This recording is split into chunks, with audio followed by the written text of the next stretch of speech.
back to my YouTube channel. My name is Deb and this is Learn with Mr. Deb. Today I'm doing another educational video. This is a topic which is very useful for students who are doing GCSE and or A-Level Business. It is a topic where you are looking at analysing financial performance. So what you would have is normally in an exam you would have lots of financial data which is given to you.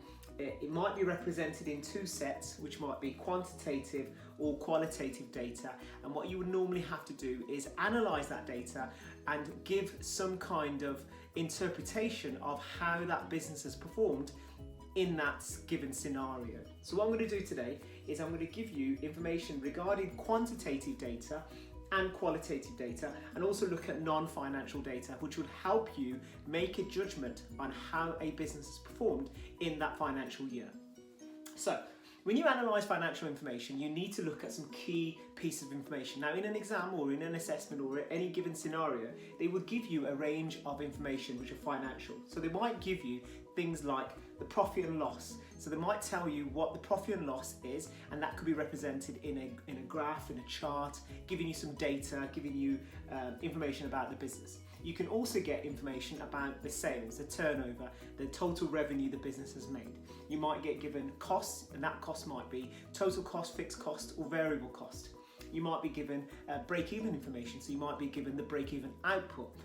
You might be given information about the gross or net profit, or gross or net profit margins. You might be given the average rate of return, so you might be given information about how much investment the business has made, and in terms of how much return they've made on that investment.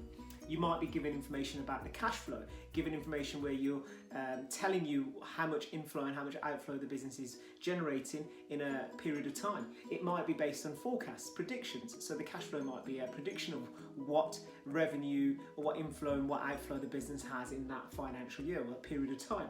So all this information is given as what we call quantitative data. Now what you have to remember when you're looking at quantitative data is two important factors. One factor you must remember is what is the trend of the data. So look at the trend. So on its own, financial data doesn't really mean anything unless you look at trends, and the trend should be across a year, 2 years.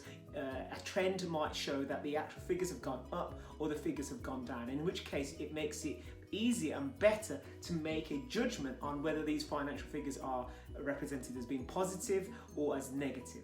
So look at the trends. The second thing to remember is look at the size of the figures. So when you're comparing the figures, look at the size in terms of, it might be as a percentage, it might be as actual figures as in sales or output as units. So look at the actual size of the change. So two things to remember: size and trends. They are the two things to remember when you're looking at quantitative data: size and trend.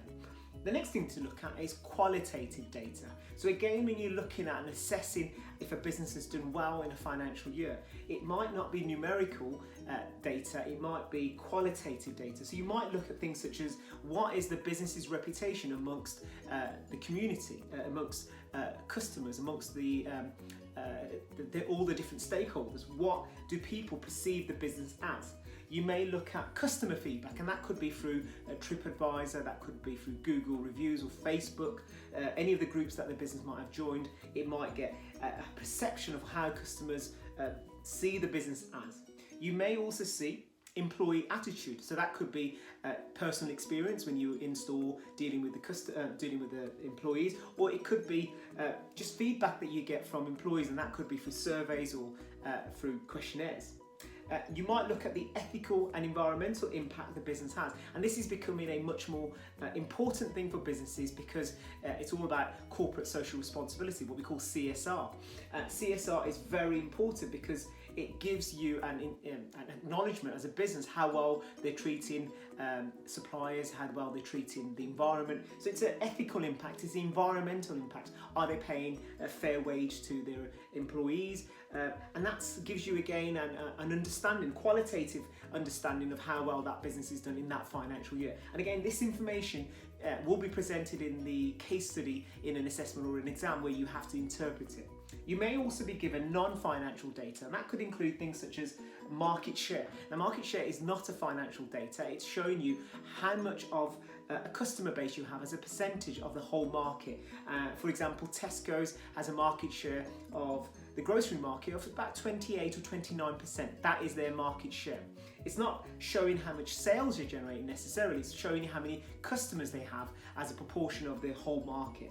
You may also see that what are the sales targets? So what are they trying to achieve? What are their targets? Are they working towards it? And finally, you might look at productivity in terms of how much their employees are producing. You might get that figure given to you in your exam or in your assessment, and that would help you make a judgment on analysing the performance, the financial performance of how well a business is doing. Remember, quantitative, looking at size and trend, and qualitative, which is non-financial data, looking at the kind of, what we say, the dig deeper factors like the business's reputation. So using all that information, make a judgment. Is the business doing well or not well? Should the business expand, grow, stay small? Whatever the judgment is that you're trying to make in your exam, that will help you make it. Hopefully that's been useful. Don't forget to like and subscribe. If there's any questions that you may have, please write into the comments box. Have a great day. Take care. See you soon.